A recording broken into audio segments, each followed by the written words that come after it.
There is a kind of grief that does not announce itself with tears. It does not come crashing in like a wave, loud and violent and obvious.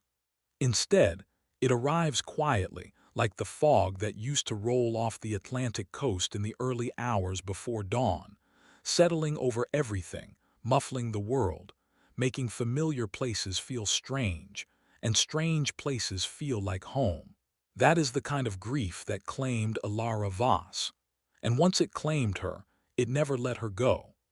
The town of Harrow's Cove sat on the northeastern edge of the American coastline in the year 1843, in a part of the country that most maps barely bothered to name. It was the kind of town that existed because the sea demanded it. The sea needed men to sail it, to fish it, to fear it and love it and die in it. And so a town grew up along its edge to supply those men. Narrow cobblestone streets wound their way up from the docks, lined with timber-framed buildings that leaned slightly toward one another, as if sharing secrets. The smell of salt and tar never left the air. The sound of gulls never fully faded, even at midnight. And the fog, that ancient, patient fog, came every single morning without fail, as though it owned the place far longer than any human soul ever had. Elara was born in Harrow's Cove, the only daughter of a chandler, who made his candles from whale fat and his living from the patience of merchants who needed light on dark nights. She had grown up watching ships come and go, had learned the language of masts and rigging before she could properly read, and had loved the sea the way children love wild things before they are old enough to understand what wild things can do. She had dark hair that the wind was always pulling loose from its pins, gray eyes that her father said looked like the ocean itself on a cloudy afternoon, and a quietness about her that was not shyness, but something deeper, a stillness, the kind that listens. She was 22 years old when Thomas Aldrich arrived on a merchant vessel called the Perseverance, carrying a cargo of timber from the south. He was not a captain, not a man of rank or property.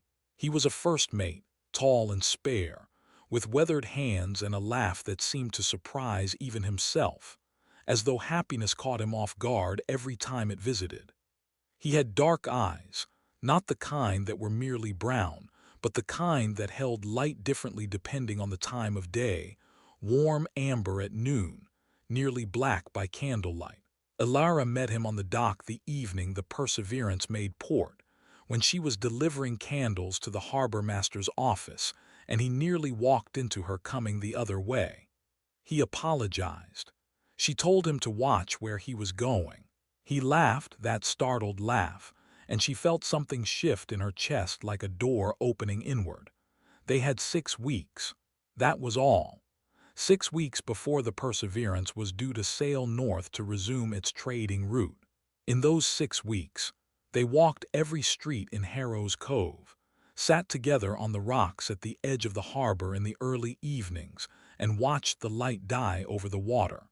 Thomas told her about the places he had been, Charleston and Baltimore, the mouth of the Mississippi, the deep warm nights in ports further south where the air smelled of oranges and sugar cane.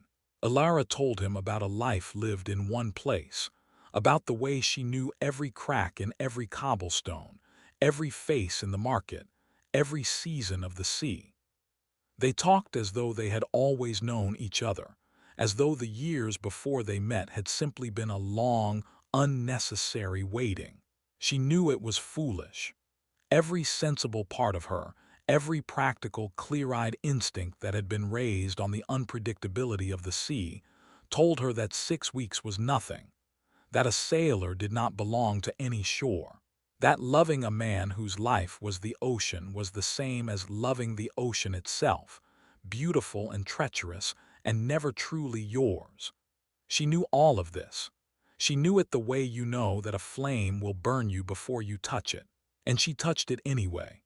The night before the Perseverance was due to sail, Thomas asked her to wait for him.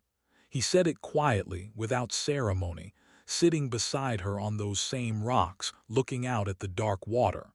He said he would return by autumn, that he had savings enough to buy into a small trading vessel with a partner in Baltimore, that if she would wait, if she would only wait, he would come back and they would build something here, something real and lasting and theirs.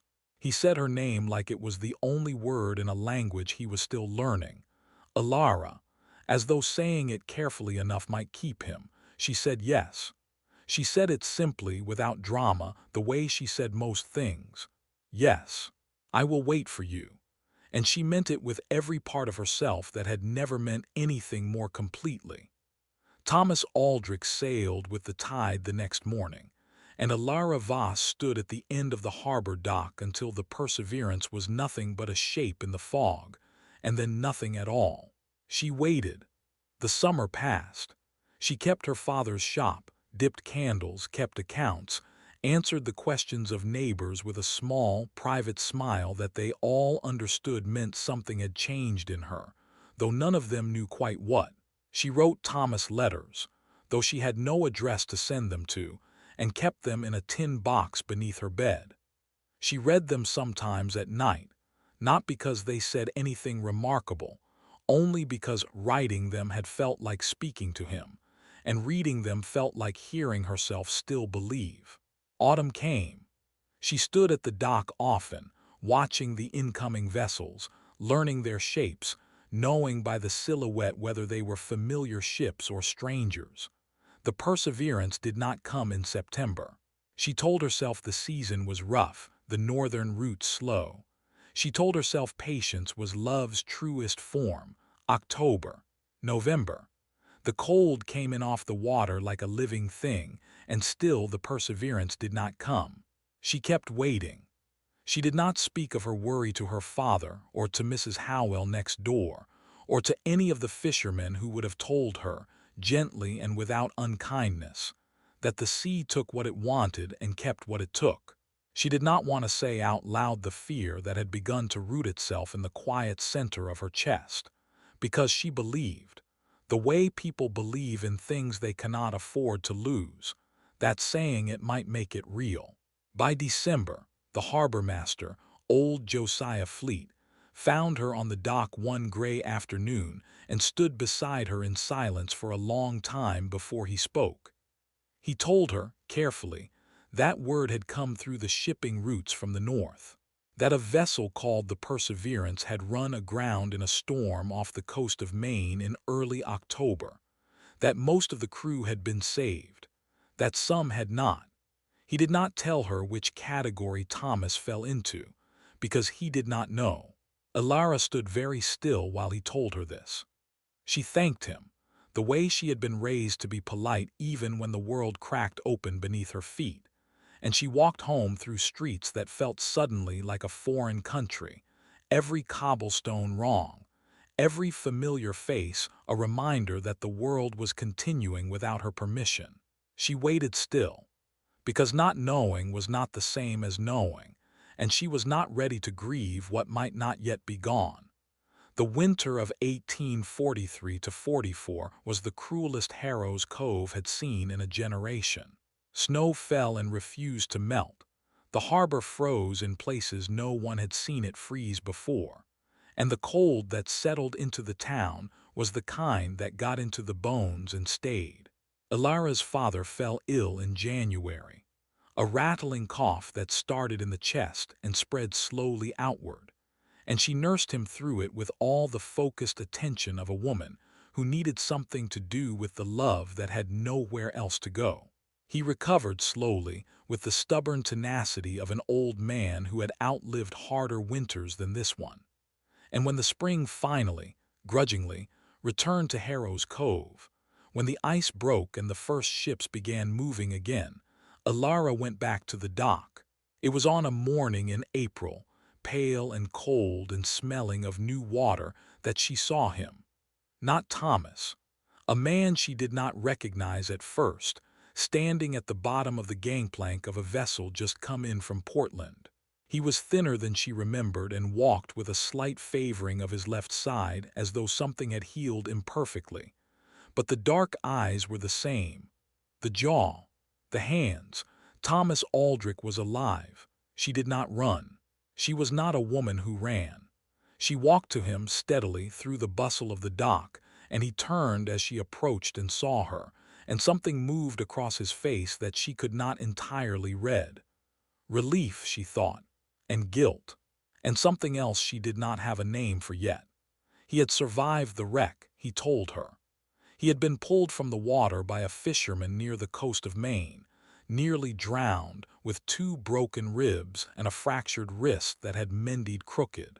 He had been taken in by a family in a town called Morrow's Landing, nursed back to health over weeks that turned into months. He had not written.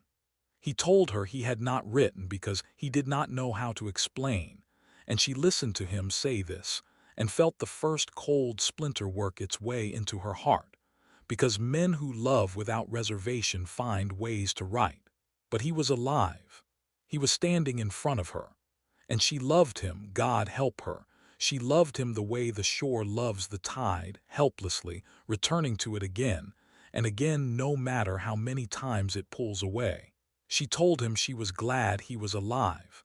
She meant it absolutely. What she did not know, what no one in Harrow's Cove knew yet, was the name of the family in Morrow's Landing, the Breckenridges. A prosperous family, a father who owned 2 fishing vessels and a canning operation, a wife who had died 3 years prior, and a daughter named Catherine. Catherine Breckenridge was 25 years old, the daughter of a prosperous man who had nursed a half-drowned sailor back to health over a long winter, the kind of winter that creates intimacies that calmer seasons would not permit. She was, by all accounts that would eventually filter through to Harrow's Cove, a handsome and capable woman, fair where Elara was dark, warm where Elara was still, the kind of woman who filled a room without trying to. Thomas had not written to Elara because, over the course of that winter in Morrow's Landing, he had made a promise to Catherine Breckenridge as well. Elara learned this not from Thomas, but from the wife of a merchant captain who had done business in Morrow's Landing and arrived in Harrow's Cove a week after Thomas did, carrying the casual, devastating gossip of coastal trade routes.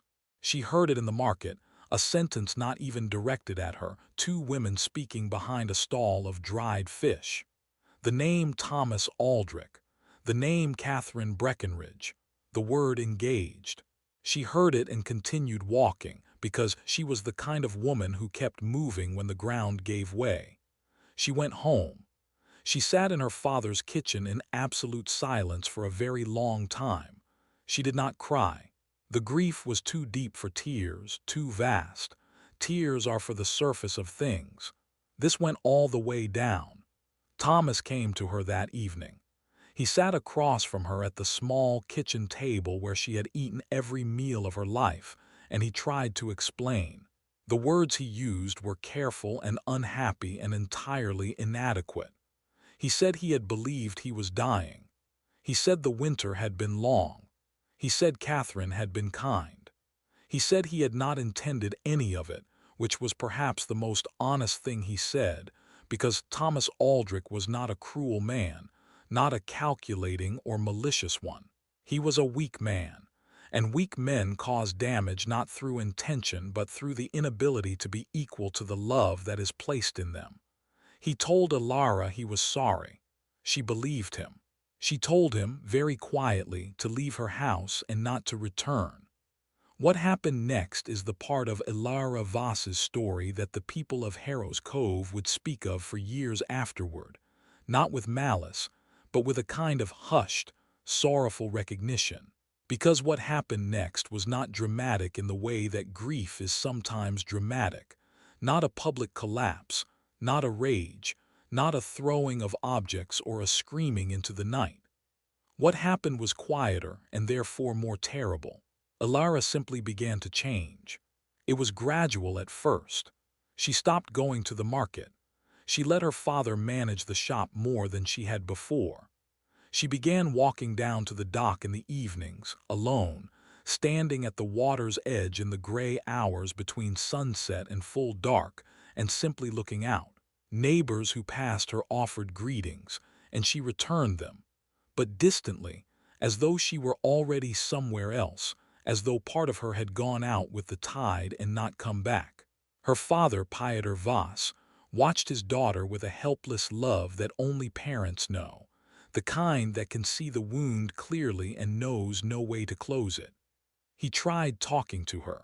He tried practical kindness, warm meals, new tasks, the gentle insistence that life continued and must be lived in. Elara was not unkind in return. She was, if anything, terribly gentle with him, as though she understood how worried he was and wished she could reassure him, and simply did not have the resources left to do so. By midsummer, Thomas Aldrich had brought Catherine Breckenridge to Harrow's Cove, and they had taken a house on the eastern side of town, near the shipyards, where Thomas had found work as a harbor pilot. Harrow's Cove was not a large town. There was no way to live in it and not encounter a person who also lived in it. Elara saw them together for the first time on a Saturday morning, walking up from the market with a basket between them, Catherine's hand through Thomas's arm, and something in Elara's face went very, very still in the way that a sea goes still before a storm. She did not speak to them. She stepped to one side of the street and let them pass, and Thomas, to his considerable discredit, met her eyes for only a single, flinching second before looking away. Catherine, who did not know the full truth of what she was looking at, smiled and nodded pleasantly. Elara nodded in return and walked on, but the storm that had gone still inside her did not pass. It gathered. The people of Harrow's Cove began to notice that Elara Voss walked the dock at night. Not only evenings now, but deep into the night, sometimes past midnight, a thin figure in a dark cloak, a lantern in her hand, moving to the end of the furthest dock and standing there, looking out to sea. Old Josiah Fleet mentioned it to Pieter Voss, gently. Pieter knocked on his daughter's bedroom door that night and found it empty, her bed unslept in, and sat down in the kitchen to wait for her return with the particular terror of a parent who senses they are losing someone in slow motion. She came home at 2 in the morning, quiet and remote, and told her father she could not sleep, and the night air helped. He looked at her face in the lamplight, at the shadows beneath her eyes and the distance in them, and did not know what to say that would reach her. She was not going mad. That is important to understand. The story of Elara Voss has been told in the years since in ways that cast her as a woman undone by love, driven to irrationality, stripped of her sense. But that is the telling of people who are uncomfortable with grief that does not resolve, who want a simple arc, love and loss and breakdown, and either rescue or ruin. The truth was more complex and more painful. Elara was entirely lucid. She knew exactly what had happened and exactly what she had lost and exactly why. She knew that Thomas Aldrich had made a promise to her and failed to keep it, and that he lived now less than half a mile away with a woman who did not know what he had done. She knew that the life she had imagined for herself, the one she had tended quietly and patiently through a whole year of waiting, was simply gone. She knew all of it clearly, the way you can know that a bone is broken without the knowing making it hurt less. What the night walks were, what the standing at the edge of the dock was not madness. It was the closest thing to peace she could find. The sea did not lie. It did not make promises it couldn't keep. It was simply itself, enormous and indifferent and honest in its indifference. And standing at its edge in the dark, Elara felt, for brief hours, that she was standing outside of the human world and its betrayals, in a place where the only truth was salt water and the sound of it. But grief untended grows roots. It was in September, a full year after the Perseverance had gone down in the storm that had changed everything, that Elara encountered Thomas Aldrich alone for the first time since the evening she had sent him from her father's house. She was coming up from the harbor in the late afternoon, and he was coming down, and the lane was narrow enough that there was no way to pass without acknowledgement. He stopped. She stopped. The fog was coming in off the water behind him, the way it always did in early autumn, and the light was going gray and flat. He said her name. She said nothing. He said he thought about her. He said it with the miserable earnestness of a man who wanted his guilt to be witnessed, who believed that his suffering over what he had done was in some way a payment toward it. She looked at him for a long time, at the dark eyes that had once seemed to hold light differently depending on the time of day. And then she said, clearly and without venom, that she hoped he was happy, that she hoped it had been worth it, and that she would thank him never to speak to her again. She walked past him and did not look back.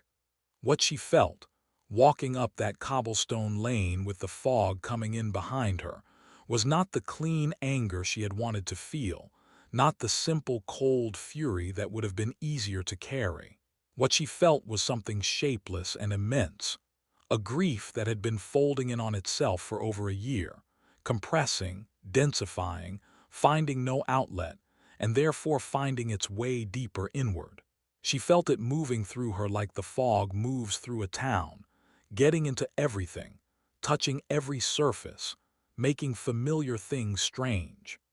She went home and sat in her father's kitchen and ate her supper and answered his questions about her day and washed the dishes and went to bed. And at midnight she rose and went to the dock and stood there until the first pale suggestion of dawn appeared at the edge of the water. Her father found a doctor from the neighboring town, a Dr. Abernathy, who came to the house in October and spoke to Elara with the well-meaning clumsiness of a man of science, attempting to address matters of the soul. He asked about her sleep, her appetite, her constitution. He prescribed a tonic that tasted of iron and chalk. He told Elara Voss in confidence that his daughter was in a state of profound melancholia, and that the best treatment was time and rest, and the removal of what was distressing her. At which Elara spread his hands in helpless acknowledgement that the thing distressing her lived half a mile away, and was not going to simply remove itself. Elara took the tonic for a week and then stopped. She did not want to be chemically smoothed. She wanted to feel what she felt, fully, because the feeling, for all its weight, was evidence that she had loved something real. To stop feeling it would be to diminish it. To diminish it would be to unmake the year of waiting, the 6 weeks before it, all of it, and she was not willing to do that. She had loved Thomas Aldrich genuinely and entirely, and that love had been genuine even if he had not been equal to it. And she would not let a doctor's tonic reduce it to a symptom. What she could not account for was what it was doing to her in ways she could not control. By November she had begun to see things at night on the water. This is how it started. She would be standing at the dock in the dark, her lantern burning low, watching the fog on the surface of the harbor, and she would think she saw a shape moving through it. A figure, a vessel without lights. At first she dismissed it as the ordinary tricks of darkness and exhaustion on a tired mind. But it persisted. The shape in the fog, always at the same distance from the dock, always in the same part of the harbor, appearing only in the deepest part of the night and gone before first light. She told no one. She was not sure it was real. She was not sure it wasn't. It was the harbor master's assistant, a young man named Samuel Cord, who mentioned to Josiah Fleet in passing that he had seen Elara Voss on the dock at 3 in the morning 2 nights running, staring out at the harbor and speaking quietly to herself. Fleet told Elara Voss, and Elara went to his daughter and held her hands and asked her, with a father's terrified love, what was happening to her. She told him because she could not bear to lie to her father about the figure in the fog. She told him she knew it was likely not real, that she understood she had not been sleeping, that she was not asking him to believe her. She only wanted him to know she was not entirely lost in the way he feared. She was still herself. She was only watching. Elara Voss cried quietly the way old men cry, with a kind of dignified helplessness, and held his daughter's hands and told her that she was the most precious thing he had in the world and that he could not watch her disappear into the night like this. That she deserved more than grief. That she deserved a life. She told him she knew. She told him she loved him. She told him she was trying, that was the truth of it. She was trying every day to live in the world as it was, to accept that the story she had believed she was in had ended differently than she had thought, to find the thread of a new story and follow it. She helped in the shop. She visited Mrs. Howell and helped her with her mending. She went to church on Sundays and sat in the same pew she had always sat in and listened to the same minister say the same things about mercy and redemption. She was trying, but the figure in the fog came every night, and every night she went to meet it. It was on a night in late November, a night of exceptional cold and complete stillness, the harbor flat as glass and the fog lying so thick over it that the dock posts disappeared into white at the edge of the light, that Elara Voss finally understood what she was seeing. She stood at the end of the furthest dock with her lantern, watching the fog, and the shape moved closer than it ever had before. Close enough that she could see it was not a vessel. Close enough that she could see the outline of a figure, standing on the water or seeming to stand on it. The fog so thick it was impossible to tell where the surface ended and the air began. The figure was Thomas, or it was the shape of Thomas, or it was the idea of Thomas that she had carried inside her for nearly 2 years, given form by the fog and the darkness, and the exhaustion of a mind that had loved too hard for too long without resolution. She knew, standing there, that it was not real. She knew it with the same clear, lucid certainty that had always been hers. But she knew something else too, something that the figure's appearance made undeniable. She knew that she had been waiting for him still. All this time, through the grief and the sleeplessness and the long, dark nights on the dock, some part of her had still been standing at the water's edge, watching for the shape of a ship that was not coming. Some part of her had not yet released him, had not yet allowed herself to stop waiting. The figure in the fog receded. The fog shifted. The flat black water of the harbor appeared beneath it, ordinary and cold and real. Elara stood alone on the dock for a long time after the fog cleared. The cold was absolute. The stars, when she looked up, were sharp and without comfort. And she stood there and felt, for the first time in 2 years, the precise boundary of herself, where she ended and the grief began, where the love she had given ended and the life she still had left. She went home at dawn. She woke her father, who had not slept, who had been sitting in the kitchen listening for her footstep on the street. She sat across from him at the small table, and she took his weathered hands in hers, and she told him she was done waiting. She said it simply, the way she said most things. I am done waiting. She did not mean it as a triumph. She meant it as a fact, a thing that had simply become true in the night like water becoming ice. The waiting was over. Not because she had stopped loving Thomas Aldrich.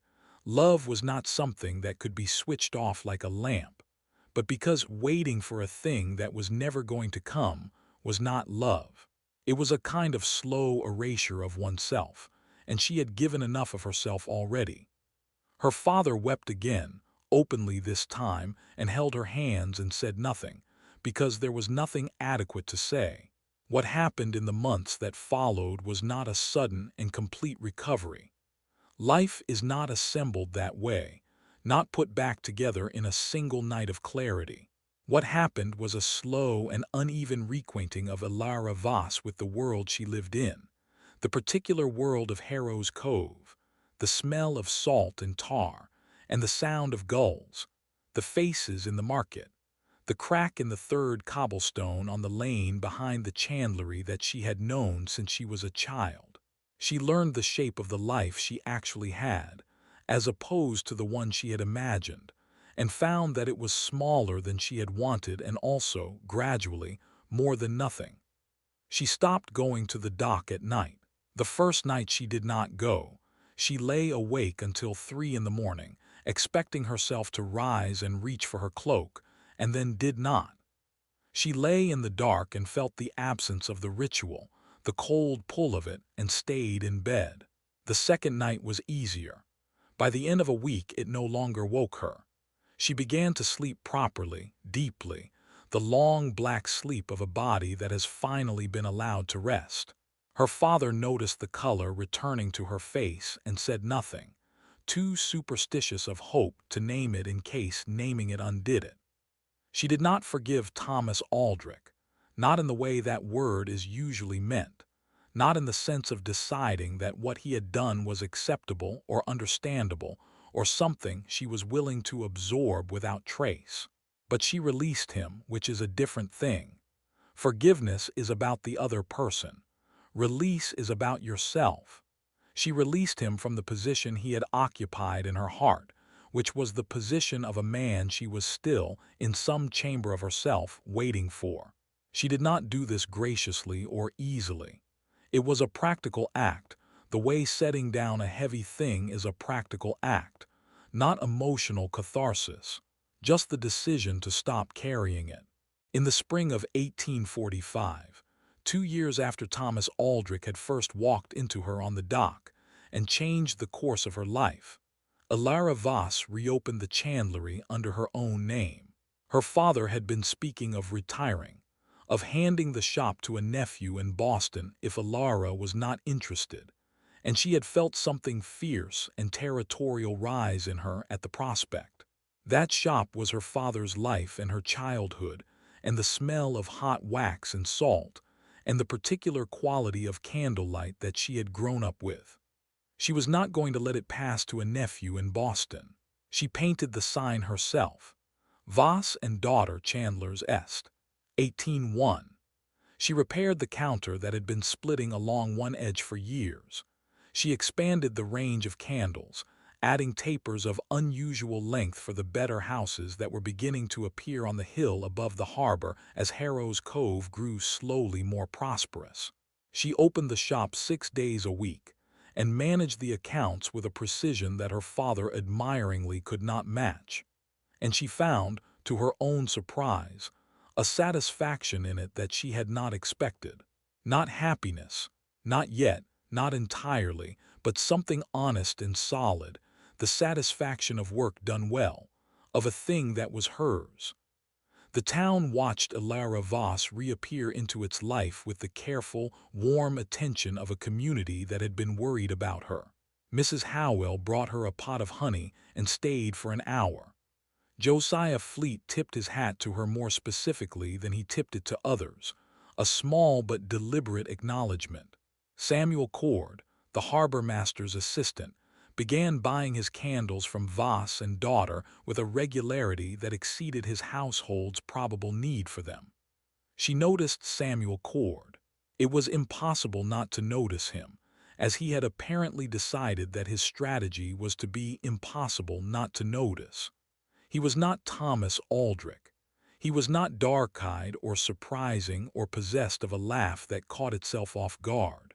He was a tall, spare young man with sandy hair and a serious face and an honest, careful way of speaking that, she came to understand, was not lack of personality but the particular quality of a person who means what they say and only says what they mean.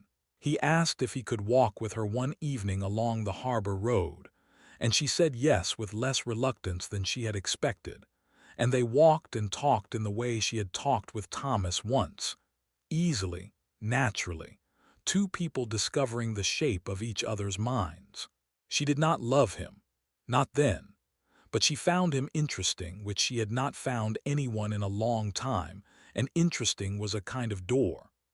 Thomas Aldrich and Catherine Breckenridge moved away from Harrow's Cove in the summer of 1845, returning to Morrow's Landing, where Catherine's father's health was declining.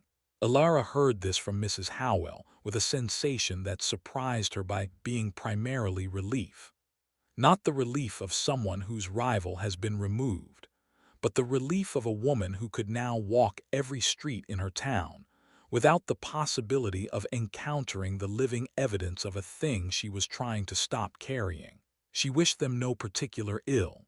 She simply wished them elsewhere, and elsewhere they went. The fog still came every morning. It always would. That was the nature of Harrow's Cove, the nature of any place built at the edge of a large body of water, that the fog was a resident as permanent as any human soul, older than the cobblestones, older than the docks, older than the chandlery with its painted sign. Elara watched it come each morning from the window of her shop, curling up from the water, settling over the rooftops, softening the hard edges of the world into something gentler. She had once loved the fog for the way it resembled the grief inside her, and found her own dark comfort in the resemblance. Now she loved it for itself, for being what it was, an old familiar thing, the breath of the sea, the morning's first and most honest visitor. She married Samuel Cord in the autumn of 1846. The ceremony was small, the way she preferred things. The harbor master's church with the plain windows and the wooden pews, her father and a handful of close neighbors.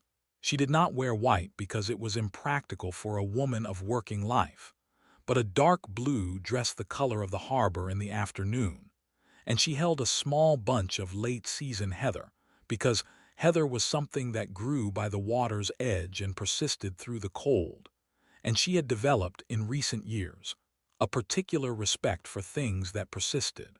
Samuel knew, because she had told him honestly before he ever asked the question that led to a ring, that she had loved someone else first and deeply, and that what she felt for him was not the same thing and would not pretend to be. He had taken this with the seriousness it deserved, and told her that he was not asking her to love him the way she had loved someone who had disappointed her, but only to love him the way she chose to love him, and that would be enough for any man with sense. She had looked at him for a long moment, and thought that this was exactly the kind of thing Thomas Aldrich would never have had the self-possession to say, and that self-possession in a partner was perhaps more valuable than she had known to want. She loved him, eventually. Differently, yes, not with the reckless, unguarded completeness of the love she had given Thomas, but with something that grew over time into something deeply rooted, the way the oldest trees are rooted, not dramatically, not obviously, but going down into the earth further than anyone can see. She loved him with knowledge, which is a stronger foundation for love than any sudden recognition across a harbor dock. She knew who he was, and who he was a man who deserved to be loved, and she was a woman who, having once loved the wrong person with every resource she had learned both the cost of that and the capacity she contained. They had children, 2 daughters and a son, each of them born into the smell of salt and candle wax and the sound of the sea. Elara taught her daughters the accounts of the chandlery before she taught them needlework, because needlework was a skill you could always learn later, and the ability to manage money was a skill no woman should be without. She taught her son to sail before he could read, because the sea, her sea, this particular gray and honest sea of the northeastern American coast, was as much a part of him as his name. She told all 3 of them, separately and at different times in their childhoods when the moment seemed right, that grief was not a weakness and love was not a transaction, that the heart was not a ledger in which equal amounts must be given and received, but a living thing that grew in the direction of light even after being cut back, especially after being cut back. She never told them about Thomas Aldrich, not specifically, not by name, but the lessons she gave them about love and loss and the necessity of being equal to the love that was placed in you were lessons that came from somewhere specific, and perhaps they sensed it, the way children sense the geography of their parents' lives even when the maps are never shown. Old Elara Voss died in the winter of 1851, quietly and without drama, in his own bed, in the same house in which he had made his candles and raised his daughter, and sat through the dark hours waiting for the sound of her footstep on the cobblestones. He was 73 years old and had outlasted a great deal. Elara sat with him at the end and held his hand, and told him everything she had never managed to say, while the saying of it might have embarrassed them both. How much she had loved him, how completely he had shaped her, how the steadiness of his presence through the worst of what she had been through had been the ground beneath her feet even when she was not acknowledging it. He died, she believed, without regret, which is a rare and significant thing. She ran the chandlery for another 30 years after that, handed it eventually to her eldest daughter, who expanded it, added a line of fine soap, later an oil lamp operation that made Voss and daughter one of the most established supply houses on that stretch of the northeastern coast. The name Voss remained on the sign for 100 years after Elara first painted it there on a spring morning in 1845, with a brush and a steadiness of hand that had come from deciding she was done waiting. She grew old the way the sea grows old, which is to say it didn't, not really. It simply changed, became deeper and more itself, its particular qualities more concentrated, its capacity for stillness greater and its capacity for storm, when storm was necessary, undiminished. Her hair went white in her 50s, dramatically, completely, all at once it seemed, and she wore it plainly and without apology, and it suited her in the way that white sails suit old ships, appropriate and beautiful and entirely correct. Samuel Cord died in 1872, of a fever that moved quickly and gave little warning, the kind of death that is merciless precisely because it does not allow for preparation. Elara sat with his loss differently than she had sat with the loss of Thomas Aldrich, because this was a real death, a true and absolute ending, while the other had been an ending that looked like a beginning for a long time before it was clear what it was. She grieved Samuel the way she did most things, quietly and completely, without performing it for anyone's benefit. She missed him every day afterward in the practical and irreducible way you miss a person who has become part of the structure of your life, who is present in 100 small acts that you no longer have occasion to perform. She went to the dock in those first months after his death. Of course she did. It was where she had always gone with the things she could not say. She stood at the water's edge in the evenings and watched the fog come in and felt the cold and let herself feel what she felt and then went home. She was over 60 years old. She had been acquainted with grief for most of her adult life. It did not frighten her anymore. It was simply the price of love, and love was still, despite every evidence of its costs, the best thing she had known. The last time she walked to the dock at night was in the autumn of 1881, when she was 60 years old and her youngest daughter had recently married, and she was alone for the first time in 30 years in the house in which she had been born. It was a night very much like other nights she had stood in this place, cold and still, the fog thick on the harbor, the stars gone behind it, the lantern in her hand burning steadily. She stood at the end of the furthest dock and looked out at the water and felt the absolute, particular silence of a life that had been genuinely lived. She did not see a figure in the fog. There was nothing there but the fog itself, its slow movement, its patient indifference. The harbor was dark and cold and real. She was a woman standing at the edge of it with a lamp. She was, she realized, standing there not from grief but from something else entirely. Gratitude was not quite the right word. Familiarity, perhaps. This was the place where the most important parts of her life had been decided or undecided, where she had first seen the face of the man who had nearly unmade her, where she had stood for 2 years in the dark waiting for something that was not coming, where she had finally and definitively put down what she had been carrying. The harbor had been witness to all of it, and she had come, she understood, not to grieve but to remember, to stand in the place where it had all happened and acknowledge it. Here, this is where I was. This is where I chose to keep living. This is where I learned the difference between waiting and wanting. She stood for a long time. The fog moved across the black water, slow and inevitable. The lantern burned down and she let it.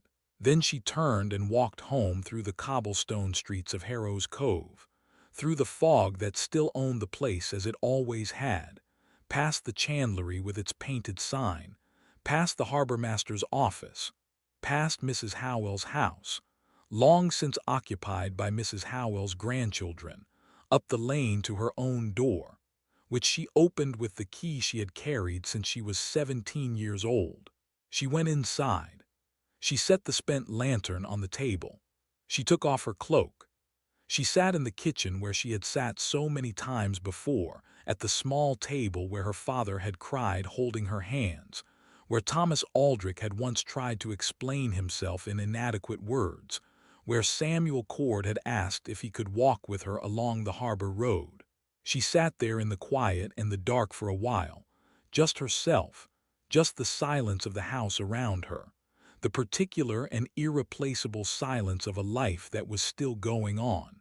And then she lit a new candle, because she was a chandler and the night was dark and there was still enough of it left to sit in the light. If you're enjoying this journey into the mysteries, make sure to hit the like button and subscribe to the channel. Your support helps us uncover more hidden secrets, haunted stories, and thrilling tales just like this one. Don't miss what's coming next. Subscribe now and turn on notifications.